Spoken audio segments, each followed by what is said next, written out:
This is actually something, isn't it? It's something to actually be able to come in and stuff just to learn a little bit. How many people like to learn some stuff? Learn just a little bit? So we're going to talk about a lot of stuff, okay? But one of the main things that we're going to actually learn today, guys, actually that I'm going to talk about is we're going to learn about two major types of tax strategies that normally saves people hundreds of dollars every single month and every month. Is that good? How many people like to save some money? Seriously. Mama used to say saving money is like what? Making money. Y'all ever heard that before? Save money is like making money. So we're going to actually talk about the tax system a little bit. We're going to talk about saving some money a little bit. But I believe that if you're done properly, your taxes can actually fund your retirement. Again, as Pastor Knox said, my name is Terrence Hawkins. I am the founder of Hawkins Accounting and Tax Service located in Charlotte, North Carolina. My wife and I have been in business now for actually 23 years. Y'all clap for that. 23 years next month. Y'all clap for that. Y'all clap for that. And I said I've been in business with who? My wife for 20. Y'all better clap again. My God, right? Somebody said prayer works, right? prayer works and stuff like that. So we're excited. I've been doing taxes since I was 15 years of age. Okay, my father taught me how to do taxes. I'm from Henderson, North Carolina, right down the street. So somebody said something about Henderson. I'm from Henderson, North Carolina, actually right down the street. My father taught me then, and I went to Charlotte, and we're happy to say that my son said he wants to be in part, so I'm getting to pass that on, legacy on to my son. Y'all give another hand for after Nicholas as he's here. He's here with us stuff. This is one of our mentorship days is what we have because after we're going to be doing a mentorship monthly, once a month. Actually, I just don't have Father and Son Day. We have mentorship day, with him also as well. So y'all ready to get started? Yes. We got a full house and ready to get started. Let's actually start talking about this thing. A little bit about me. Oh yeah, let me explain what a roll agent is. He said I'm a roll agent for the IRS, but I'm not a part of the IRS. I'm on your side. Okay? I'm on your side, but simply actually what that means is that we have to take a series of tests that focus on tax, okay? It's 3 separate tests we have to take, each one about 3.5 hours long, all on taxes, okay? CPAs have 4 different cycles that they do. They do auditing, they do tax, they do financial and things of that nature. Ours is just on tax, okay, only, okay? 3.5 hours for 3 tests. But they allow us to represent clients, you, before the IRS, and we license all 50 states. Okay, is what that's all about. Okay, so I'm on your what? Your side, right? Your side as far as actually doing so, right? As a tax specialist. Now, a couple things that we're going to talk about, guys. So that I like to write and stuff. I like to teach. So y'all got pen, y'all got paper. We're going to get this thing down and that stuff and going. Okay. I would definitely say questions and things of that nature because this is an interactive learning side, right? There is a tax system that we're involved in. Okay, there's a tax system. First thing that you have to do that we're going to talk about is understanding our tax system. Let's understand our tax system because all of us are here with the same goal at the end, to be honest with you. Okay, we are here that one day, 1 hour, 1 year, we'll be able to stop working and our lifestyle do not change negatively. That means retirement. Okay, we want to do whatever we do. We're doing several different things. All of you just talked about the things that you're doing is separate things, right? But you hope that one day you'll be able to stop working. Somebody said, stop working. Stop working. But your lifestyle do not change negatively, okay?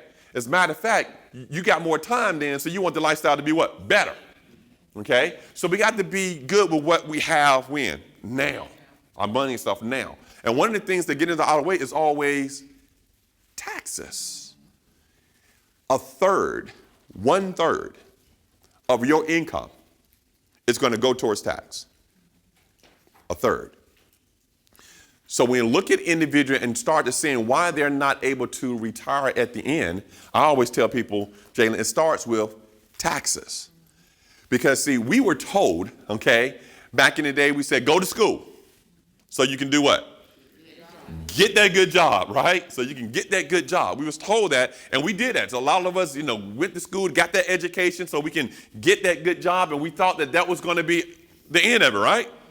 That was going to be what we're supposed to do. What we wasn't told was when we got that job, stuff was going to be coming out of that job.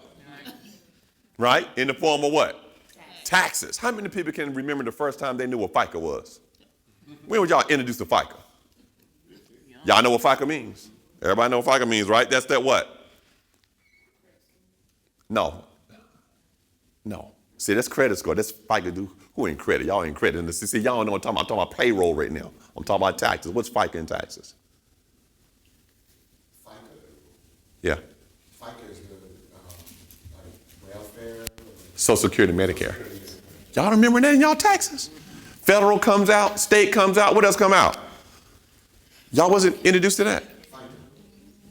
Y'all wasn't introduced to that. 7.65%. Y'all just knew Social Security and Medicare. That's all y'all knew, Social Security and Medicare. But do y'all remember then when y'all went and got your first job, all of a sudden when you got your first job, it came back and stuff and you looked at your check and it was different than what you had figured? Okay, all right? Oh yeah, that's the first time you was introduced to it. Without even knowing, I guess. Okay, without even knowing, I guess. Because things come out of your check, right? Because if a third comes out, we have a couple of things that's coming out of your check. You have your federal tax, right? You have your state tax if you're in the state that has tax. And then you have your FICA, which is basically Social Security and Medicare. Right? That comes out. See, at 16 years old, I worked at what? What was that? McDonald's, Golden Arches, right? I worked at that and stuff, and all I knew was they told me they were going to pay me X amount of dollars per hour, and I knew how many hours a while. I studied math, and I had a calculator also, right? So when I got my check, and my check wasn't what I calculated, I'm like, what in the world is going on here? I'm calling my daddy. I'm 16 years old. They cheated me. They did this, and I was introduced to this world of tax. I was introduced to this world of tax because we wasn't told that stuff was going to happen. See, here's what's going on right now, guys. In our society, I'm going to use up this pad. Y'all going to learn that, right? Here's actually what's happening in our society and why. So I got to tell you why now people are not into position to retire. The average gross income that's out there right now is $53,000 in America. That's the average. It's $53,000. Regardless of what we make, what we don't make, stuff like that, that's the average. Only 12% of Americans make six figures or more. Only 12%. Okay? Now, of course, we want to be the popular at top of that 12, right? But only 12% of America make out six figures or more. So if the average is $53,000 and we look at the taxes coming out of this, guys, we look at a net after the taxes come out. We're looking about a net about $39,000 net that most individuals have to live off of. $39,000. Now, I go over that because sometimes that we have gotten to other issues because we start doing our whole budget off of, and that happens a lot with the entrepreneurs. There's a lot of entrepreneurs here. And the entrepreneurs get in trouble because when we get that check, they don't have that taxes coming out of it. We waiting on that $2,000 every single month because we got bills to pay, right? We waiting on it and we use all of that too without putting aside the what? Taxes. And we start living off of this and not off of this. The IRS said that the average monthly expenses is $4,000 a month. $4,000 a month. That's your house, your car, all of your expenses, right? The kids, okay, the college, all that. That's what? $48,000 a year, right? Expenses. What do you see there? You're in negative. It's negative. So when we actually look at individuals say you're not able to be in position to retire, can y'all see why? See, a lot of times we focus on a lot of different things, don't we? We actually focus on, debt. We've been talking about debt. How many times y'all heard about debt in our churches and everywhere? Everybody's still trying to get out of debt. Ain't that right? Still, my God, they still trying to get out of debt, right? Being in debt, out of debt. Then they got out of debt, say, praise God, without a debt, and the next month they're what? In debt. Is that true? We're going to talk about some true things. One of the main reasons we start talking to people and why I start going around and teaching and educating is we have forgot to start talking about taxes. See, if your third of your income is going towards taxes, and if you're upside down, what has happened in our society is people still have to what? Live. And if people have to live and it's upside down, what do they normally do? How do they fix that problem? What kind of way that people actually fix this problem? They get a credit, they get a second job, they get loans, they get all this stuff right there. But the main thing is credit. They use their credit to get some type of financing. That's what happens, isn't it? We basically tried, because this is upside down, and we start financing stuff by using what? Credit. Then all of a sudden now, guys, here's what's going to happen if you don't have to fix the tax part, is where I'm going. A third of your income going towards taxes and you're upside down. The next thing, a third of the income of the individual goes towards servicing their debts. A third of the income going servicing the debts. That's what's going on in America now. Okay? Then they're left with a third of the income just for normal living expenses, normal living expenses. And if you do that, how in the world are you able to do what? Retire, to save for retirement. Third of your income going towards taxes, third going towards debt, third's going to just to actually live, just to survive. You don't have enough to what? Save. And if you don't have enough to save, are you going to be in position to retire? Is that the reason people are not in position to retire? Do you know the stat said that 70% of Americans will not have $5,000 saved at age 65? Y'all see why we're talking about this? Because this whole table is going to make a lot of money. But what you're going to have at the end of the day. So our job here today, guys, is to start off your journey on fixing this part. Okay? We're going to start off and fix that part. And it starts off with our lovely IRS on the tax. Y'all understand? Y'all understand this? I set the tone. Y'all ready to learn? Okay, let's talk about our system then. Our tax system, the IRS. See, the IRS have a tax system. So let's work on this third. Today's thing is all about working on the third, okay? On that first third. The third of it, guys, our tax system, we are in a pay-as-you-earn tax system. Pay as you what?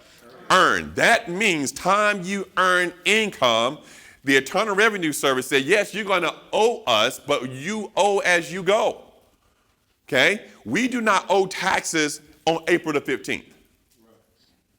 That's not when we owe. So a lot of times people actually think just because you found out the tax return, that's when you're supposed to pay the taxes. That's when it's what? Due, because they said you got to do it and it's due on April the 15th. But truthfully, you have to pay as you earn, because if you do not pay enough, they hit you with a penalty. Anybody heard about them hitting you with a penalty? Because and they call an estimated tax what? Payment for you underpaid during the year. Because we are in a pay as you what? Earn. For everybody. If you earn income, for whatever source it is, those are W-2s. How many people here W-2s? Got a job, W-2s, all right? Right. Don't look so sad. Clap your hand with W-2. My God, praise God for a job these days. All right, here we go, all right? So we got actually W-2s. Now, in the pay as you earn the W-2, it comes out of your what? Your check automatically. Because the responsibility that the government has put on your employer is to say, hey, take the money out now. Take the money out now. Take the Social Security. Take the Medicare. You know what I'm saying? They can guide us on the federal and stuff in the state, you know, if they earn. Take the money out now, and then they have a guideline themselves of when to send that money based on how many employees that they have and how much that they're paying. Some of them have to pay it monthly. Some of them have to pay it bi-weekly or 5 days after, right? They have to send in. But that's your pay as you earn. Well, what about self-employed? How many people self-employed? Totally self-employed. Just self-employed, right? Totally self-employed. Those are the ones I got to talk to. I got to talk to y'all. Because we earn, but we don't want to pay. That's what it is, right? We earn, but we don't want to what? Pay. Because we've been told, hey, we pay off the net. We pay off the debt minus expenses, right? Yeah, we can pay off the net. We're just going to wait till the end of the year. No, your pay as you earn is called what? Estimated tax payments. That somehow we heard about the name, but we forget to do it. It's supposed to be paid at least what? Quarterly, right? It's supposed to be paid quarterly. But we see a lot of individuals that do not pay quarterly because they're living off of the net. Because after it's all gone, the gross instead of the net, because after it's all gone, they're like, I don't have enough to pay this extra $3,000, $4,000. See, the government said, hey, if you got a W-2, we ain't going to give you a choice. We're going to take it out early. But if you're self-employed, you got to pay estimated tax payments.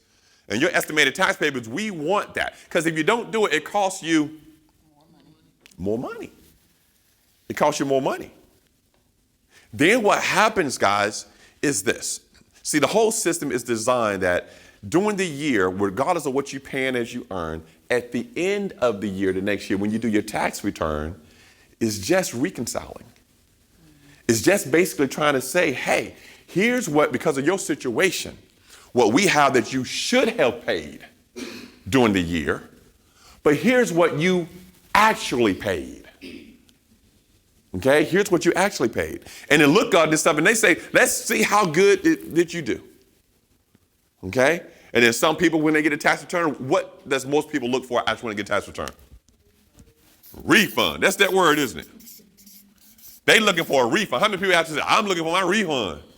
Looking for a refund. February comes, people going to be calling and going crazy to make sure they get their what? Refund. Because they got what? Bills to pay, don't they? They got stuff to do. You know, they got trips to take. Let's talk about this thing, Asher Refund, because I need you to understand what this really is. Anybody got the internet over here, Asher, real quick? Because I ain't got the form out with me. Anybody got the internet that can go online for me? You go online for me? Go to the irs.gov for me, okay? He's going to be my research person. I want you to go to irs.gov. Tell me, Asher, when you're there. Because we got to understand what the word really is so we can understand how to deal with our taxes. After you're there, search 1040 form, 1040 form, okay? Just have to look up the 1040 form for me. Because that's the form, of course, that we fill out. This year's form is going to be kind of weird. It's going to be weird. Now, you know what? I got to find the actual line, but go to over 2017 actual one. But tell me actually when you get there, okay? You got it there? Yeah, just click on one of them. Yep, just the form itself. Awesome. That's the form itself. When you go down here. Okay, because, guys, here's what the IRS has to say on the actual tax return. I need you to actually read your tax return. Is this the new one, the 2018 actual tax return? Mm-hmm. Okay, slide on down there because it's a different actual number right there. Stop right there, sir. Okay, you see that block where it says refund there? Can you read to everybody that whole line where it says refund for me? Start at line 19. Yes, sir. If line 18 is more than line 15, subtract line 15 from line 18. This is the amount you overpaid. Stop. It said what again, Slow? What did it say? This is what? This is the amount you overpaid. Over what? Overpaid. Isn't that in the section of refund? But it said this is the amount you did what? Overpaid. Lord have mercy, you just get your own money. Right. I want to pause for a second. I want y'all to pause for a second. We've been so excited and accustomed to thinking that a refund has been good. And on the actual tax return, on the old tax return is on line 75. This year, as y'all know, the tax return has changed this year. What, postcard size? We'll talk about that another day. All right? But it's on line 19. And it says, this is the amount you overpaid. The first thing I need you to understand on your taxes is change your vocabulary. Oh, that's good. Your vocabulary now is saying exactly what it is. You see, do you realize if they would have had that this is your overpaid on that section that says refund, if they would have had overpayment, would you ever thought it was a good thing? Because how many here like to overpay something? Nobody like to overpay something. How many people actually went shopping Black Friday and all that kind of stuff? You went shop. Y'all done shop somewhere. Y'all done bought something. Y'all done bought something, okay? Well, anything that you purchase, let's say anything that you purchase, okay? If you go through the drive-through line and you know that was supposed to be $2 for $1. Let's just get real. Those ain't heard me before. I'm just real, so y'all might as well just get with it. Okay? I don't want to play around, right? But if it's $2 for $1, but you didn't get your special, what are you going to do?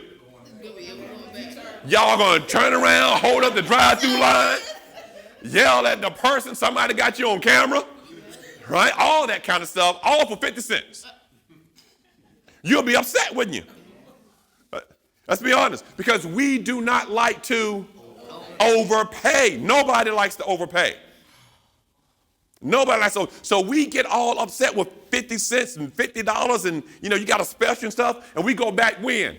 Then to get our money back. Here's why I say that. The IRS said that basically 70% of the people this past year, 2017, got a refund.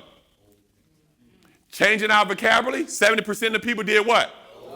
Overpaid, right? They said the average was $2,818 for the year. People was running around saying, man, that's good. The average refund was $2,818. And the IRS put that out and put that out and put that out. Go get your money. Go get your money now. You can have $6,000 in a refund. And they think that's good. But we just realized that we did what this? $2,818 overpaid. Are y'all seeing what I'm saying? Yeah. Now, here's the actual real part about it. If we are pay-as-you-go society tax system, that means this 2818, if you divide it by 12 on a month, that's over $200. That the average individual, 70% of the people, overpaid during the year on their taxes. Overpayment. But they come to the tax office and they want that money in February to get caught up on bills. which in fact, if you had the $200 during the year, you might have not never gotten late on the bill.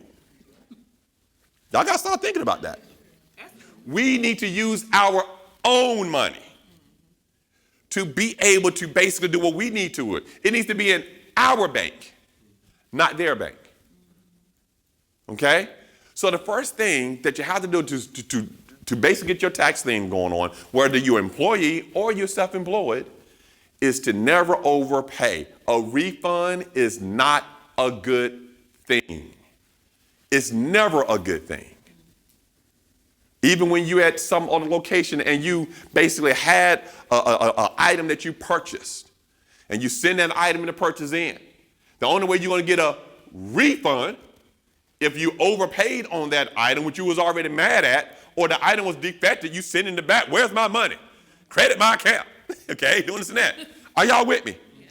We need to basically treat the Internal Revenue Service like we would treat any other vendor. It's okay to have a balance due on your tax return. The key is to be able to stroke a check to be able to cover it. Right. That's the key. Okay? It's okay to have a balance due because you maximize your own money during the year, not giving it to somebody else. Because when we give the IRS this money and then they pay us back, you get no interest. And then they tell you when they're going to give it to you. Have y'all heard that the last couple of years and stuff? Said you fill out your taxes, but we're not giving them back until February, the mid of February. We don't care when they don't care it all year. And they act like your cousins. I give it back when I want to give it back, right? Y'all don't act like y'all ain't lending y'all cousins some money, they don't want to get your money back, right? And then they get mad at you because you want your money back, right? Isn't that what the IRS doing? They get mad at you because you said, wait a minute, I want my W-2s, I want this, I need to file. What do you mean you can't electronic file right now? What do you mean you can't do this, right? You want your money back when? Now. You want your money back now. But then if you owe them and you don't pay by the 15th, they're going to take out a check, they're going to charge you interest. But they want theirs interest free. Come on now, y'all got it. Are y'all with me? Y'all with me? We got to start thinking about that's real tax, guys. See, we came here to ask you today just not to just tell you something, but to help you to change your mind. When's the last time somebody looked at their pay stub? The ones that's getting, W-2s and pay stub. Because right now, society is too easy right now because most things come with a direct deposit. See, anybody that's a W-2, you need to even be aware of what's coming out of your check. You can ask somebody right now that has a W-2 form and say, how much tax is coming out of your check? They wouldn't know. I don't know. But they know that net. They know the net. How much you go? I don't know. How much? I don't know. They don't know what's coming out. And then at the end of the year, as you do taxes, right? You know, at the end of the year, why did they ain't take that now? I don't know why they ain't do that. Because they don't even know what's coming out of their checks every paycheck. How you gonna let somebody take your money and you don't know what's going on? I remember actually back in the day and stuff, and after and stuff, when I used to go as a kid to the store down the street for mama to get some bread. Mama gave me some money. When I came back, mama wanted her what? Her change. Now you take 10 cents to get some cookies if you want. Is that real? Is that real? Because we knew what happened to our money. Because the electronic world, we don't know. Out of sight, out of mind. It's too much. Got cash out, got this transferring, this going. All money. I don't care about cryptocurrency because all money is virtual. Okay? And you don't know it. Pay attention to what's going on with your finance. That's why people tell you to actually write down your budget. Because you got to see it. Okay? So those that get a paycheck, look at it now. Don't get sick when you look at it. That's why we stopped looking. That's why you stop looking. Look at it. Get to the end of the year. I pay how much? Lord have mercy. Then you start thinking, what can I do? Because I want y'all to look at it and start thinking, what could you do with that money? Right. So think about this for a second. If we already have to pay a third of our income to taxes, why would we overpay during the year if a third is already gone? Are we tired of overpaying? We got to be tired of overpaying. Are y'all with me? I hit this. Yes, ma'am. I just want to interject something before you get away from refund, because on the flip side, on the side where I work with college students, they also think that they're getting a refund check. But I tell parents and students all the time, as long as you have this line that says that you're getting a loan, whether it's subsidized or unsubsidized, all you're getting when you get that check is a loan. That's all it is. And just like when you said change your language, that's what I explain to parents is you have to understand the language that's being used, because kids are running around campuses with $2,000 and $3,000. No, they walk around with sneakers. $1,000 checks. And going to get some sneakers. They want some sneakers. And they're saying they're getting a refund. Yeah. No, honey, you're getting a loan. A loan, yeah. And some of the parents don't even know that they're getting their check back. No. And That's true. On that, That's true.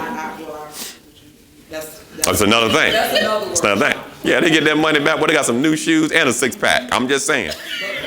But parents can. Y'all act like I ain't going to college. Everybody want to college. Don't act like you know. Y'all know. No. Because now, how do we basically control it? Because it's all about controlling that part. And she mentioned it. Okay. It's called that form, that W-4 form. Okay. So we're going to talk about employers first. Okay. Employees first. It's about a W. If you are working for somebody, there's a form that you filled out time you start working called a W-4. That's the form that you go single one, married two, that you kind of fill out and stuff you put on there. That form is a guide. The guide on that form is to tell your employer how much to take out of your check to send to the government authorities. That's what it's really designed for, okay? But it's also designed to get you in between $25 of owing or getting back. Around $25. So if the form is doing that, you're getting $2,818, 70% of the people that fill out the form is doing it incorrectly. They don't understand the form. The form now, guys, is a form now, and the most thing, because it's electronically, you don't even see the form. People sign up and stuff in the HR department, and they go online, and they just say, how many exemptions you want to put? And it's just a line there because it's all on computer now. Then you can go online and you can change it. The only time people really use that form is when they get a bonus. Because they get instructions from all co-workers when they get a bonus. Here's what you need to do. Right? When you get that bonus, you go exempt. Go online with the HR part, go exempt so you can get all your money back. Then they come to the tax office at the end of the day and stuff like, you know what, I did a thing and stuff, and I forgot to change it back. I don't know why they ain't change it.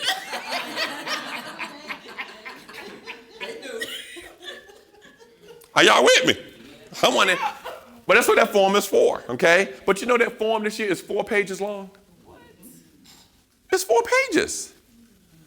You see, people just say that this stuff, then they call prepared. They're prepared to know, but I don't know. You know, you single, right? Well, do 0. So that you don't owe. Be safe than sorry. Then you end up with $2,800 refund. I told you. Do what I say, I'm good. But y'all know better now, right? You know better. No, you want to strategically do that so that you are not overpaying. Okay? Get advice on that form, because it's different forms if you're married and your spouse is working or not working. If you have kids or don't have kids. If you have 1, 2, or 3 jobs. If both got 1 or 2 or 3 jobs. Most people got more jobs today. And it's different ones from all of those forms. Let me tell you actually why. Because if you have 1 job and you're telling your employer thinks that it's just that one what? Job, right? So if you have 1 job and they think it's a 1 job, and let's say you put a 2 there, they're basing on the income that they are paying you. Now you got another job. And you're doing the same thing with that part-time job in here, and you go over there and you put a 2 there, the same thing you did over there because you think it's right, but they're basing what they take out on what they are paying you. Then all of a sudden, when you get your taxes done, both incomes and jobs come together. The rate changes. Because one was depending on this one, and one was depending on this one without knowing each other. The computers don't know each other. But that's what the W-4 form is saying. Do you have another one? Because you may need to make adjustments. That's how people that have multiple jobs end up being in difficulties because taxes and have their form filled out incorrectly. So if you have a part-time job, I'll tell you what, be safe and sorry, just go 0. Not knowing actually what's going on. But it's to guide you. Now, with our self-employed individuals. Harder, isn't it? Because the IRS actually basically said to a self-employed individual that, hey, you got to have the estimated tax payment, but you only pay off of net. And we're going to really hit that in a little bit. You want to pay off a net, okay? And if you pay off a net and you fill a thing in, you got to actually make sure that you do certain things, but you need to really have a tax professional to really help you do estimated tax payments. Now, the easy way of doing it, that the IRS says, or estimated tax payment, you can look at what your tax liability was the previous year, okay? So whatever it was the previous year, if you basically had owed $5,000 that previous year, they said let's divide that by 4. And you can do an estimated tax payment, and that's okay, okay? Because if you get towards the end of the year, and if you don't owe and you did that, you got no penalties. Okay, the other option is come within 10%, okay, of owing. I like to be strategic, okay, in doing something. Because it's your money. Again, do not what? Overpay. Why based on last year and your situation changed this year? You know what I'm saying? If your situation changed this year, do it what you only owe this year, okay, in doing so. But they have a formula also, okay? It's called 1040-ES is the form that you would send in to the IRS, 1040-ES, that you would actually send to the IRS. And all these are little forms just online. They said based on the new tax reform, the standard deduction goes up, okay, doubles, right? Tax rate on certain things go down. Now, guys, overall, it is a better tax break, okay? Overall, it is, okay? It is, overall. However, here's what has happened, and this is what's going to be scary for individuals that's coming up. Persons had a W-2. They had a W-2, and they got a little extra money back in February because the IRS was like, okay, you know, let's go and do that. But the Congress was like, no, we want people to get the money back when? Now. So their talking points, honestly, can work. IRS really wasn't ready. So they told the jobs, let's figure this out. And they sent them the job, gave them a new tax table. Come around towards the summer, they realized the tax table was wrong. So based on what people had on their W-4, because they said, don't even change the W-4. We're going to make sure that you adjust it now is going to be right. And it was not correct. The IRS, since the summer, has been encouraging people to go back on the IRS site and do a withholding checkup. They wanted people to do a withholding checkup to see if you are on target. Most people that got either refunds last year or whatever are not. Most people that count at the end may owe. But they're not going to really look at really think about what they're really getting. What I want you to look at doing the whole thing is tax liability. Y'all write that down. Tax liability. Okay, your tax liability. Because what you're going to be looking for, guys, is your taxable income. Those are the two words, taxable income and your tax liability. Tax liability is what you owe, okay? Taxable income is basically the bottom line, the income that you have to pay taxes on, okay? You're going to look at your last year's taxable income and your this year's taxable income, and those are the two that you always compare to see if you're doing better tax-wise. Are y'all with me? Compare your taxable what? Income. Because the whole goal is to reduce this $53,000 to as low as you can to get to your taxable income. Because that's what you pay taxes on. You don't want to pay taxes on your total gross. Don't want to pay taxes on the total gross, right? Well, you're not going to pay tax on total gross because the deductions and all that kind of stuff helps to get your taxable what? Income. Because now we got the standard deduction, right? Got the standard deduction, got the itemized deductions. We got a lot of things that's on that tax returns on Schedule 1s and stuff right now that's in there. You need to take advantage and position yourself for every deduction that you can. That's your responsibility to actually do so. The ones that have a business right now, give yourself a hand. Y'all clap. Y'all clap for yourself. Seriously, clap for yourself. Because having a business is the best tax deduction that you can have. Having a business is the best tax deduction that you can have. You got to have one. If you're a W-2, you have to get one. Y'all know somebody that's a W-2 don't have one? You say, you got to what? Get one. You have to have a business for saving taxes, even if that's the way you have to have a business. You have to, guys, okay? So those that do not have one that's around here, you got to get one because you are, I prove it everywhere I go, you are losing money. bottom line. Because the goal is to take from your gross, write off your deductions, to get a low, but we want that to be deductions, okay? Write off your deductions to get to the taxable income. That's what we're trying to do. That's what we're trying to do. Y'all with me so far? I'm slowing up, all right. So we're trying to do that and get to our deductions, and we want the best deductions that we can. And I'm talking about a home-based business. Now, let's talk about this for a second, okay? Any business. Somebody say any. Any business, there's a couple of things that you must do to say that you have a business. I know we're around the table, we say, I got a business, I got a business, I got a business, I got a business, right? But sometimes people don't act like they have a business. Okay? And the IRS have put certain things in place. Not the motivational speaker, you got to have a business, act like a business. You know what I'm saying? No. Okay? The IRS said the first thing you have to do, guys, right now, is have the intent to generate a profit. Intent to generate a profit. Now, what's that intent about? I need you to understand that. The intent to generate a profit is all about you cannot, especially for my marketers that are in here, you cannot say that I got a business for tax deductions. I hear that a lot. I see it a lot on Facebook, see it everywhere. And they basically say for tax purposes, I got a business. Because that becomes your intent. The intent for every business should be to make a profit. The blessing is you get tax deductions. Okay? And I say that because I don't want networkers to get in trouble, to be honest with you. The IRS is looking. They got people just going around there. Get this right here because you're going to save this amount of taxes. You need a business.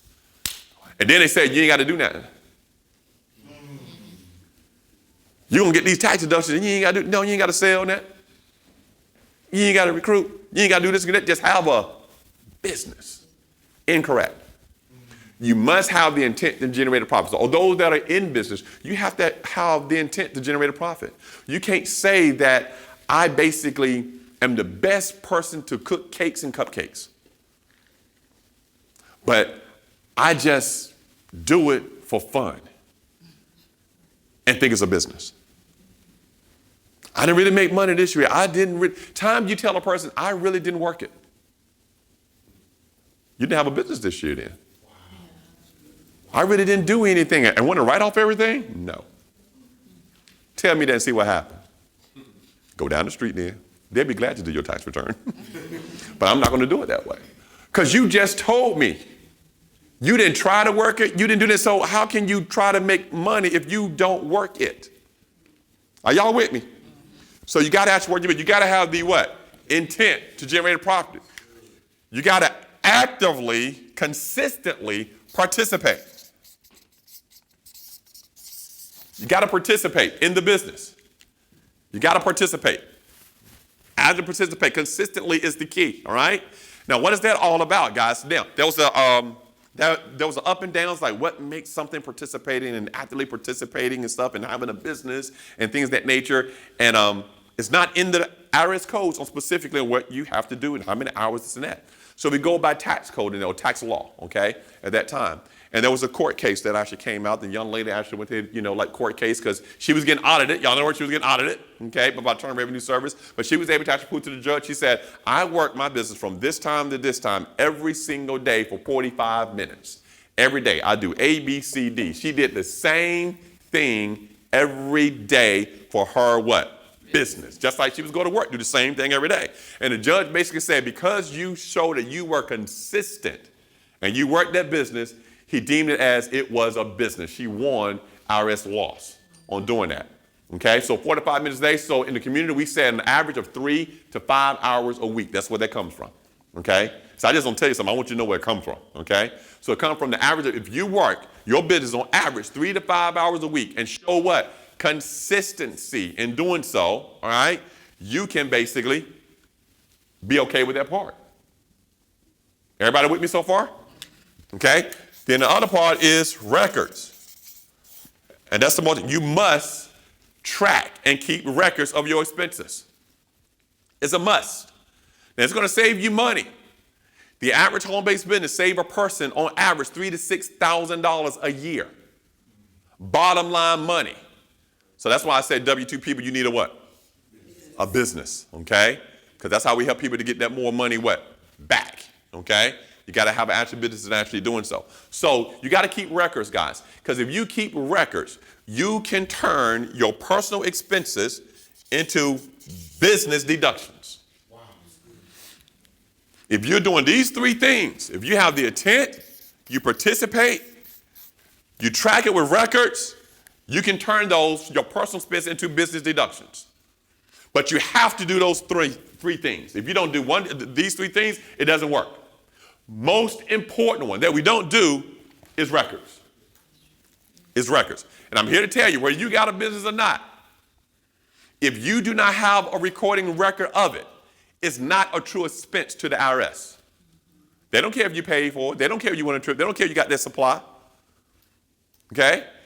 If Pastor Knox paid money for this room, we know he here, right?